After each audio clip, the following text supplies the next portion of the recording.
Hello, and welcome to the video in which we're going to be talking about 9 most common pulse points which everyone in the medical field should know.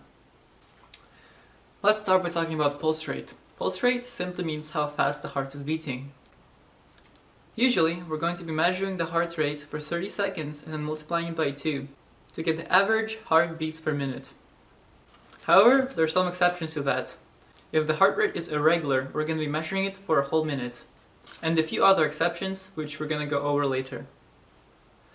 It is important to note that when measuring heart rate, it is important to measure it bilaterally. In that way, we're going to be able to make sure that the heart rate on both sides is even. Next, let's talk about pulse strength. Pulse strength is a measurement of how strong your pulse is. We usually rate it on a scale from 0 to 4. If the pulse rating is 0, that means the pulse is absent. Pulse rating of 1 plus means that the pulse is weak. Pulse rating of 2 plus means that the pulse is normal. And the pulse rating of 3 plus means that the pulse is bounding. On a quick side note, it is important to know your anatomy to be able to identify landmarks which are going to help you to identify the location of the pulse. With that being said, let's jump to the 9 pulses. For the temporal artery pulse, it is important to know one landmark called tragus, which is located right here.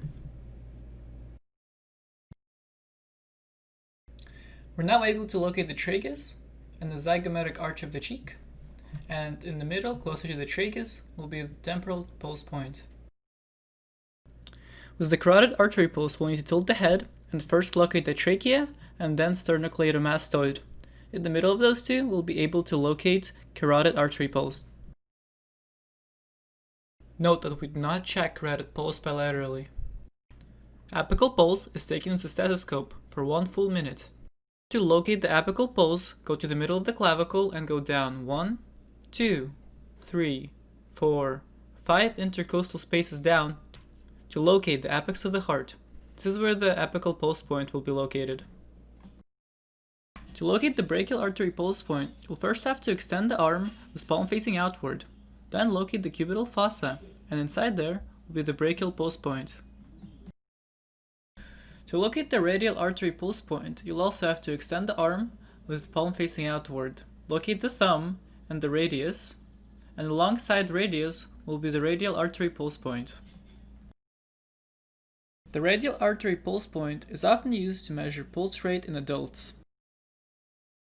The femoral artery pulse point will be located between the pubic symphysis and the anterior superior iliac spine.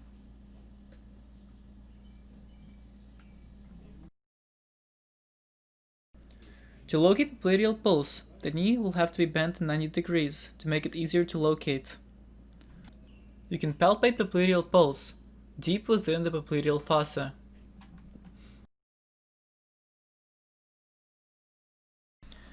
To locate dorsalis pedis pulse, you'll first have to locate extensor helix longus.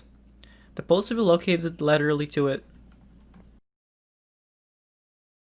To locate posterior tibial pulse, you'll first have to locate medial malleolus and then Achilles tendon.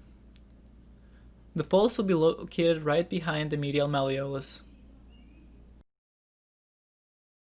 Hopefully, you now have a better understanding of how pulse taking works. Lastly, I want to go over a few things that are important to remember. Apical pulse should always be taken for 1 whole minute. And carotid pulse should never be taken bilaterally. Thank you for watching this video, and until next time.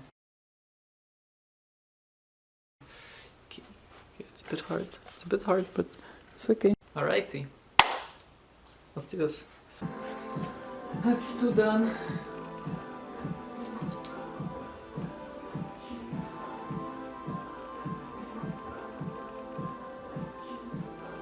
On face.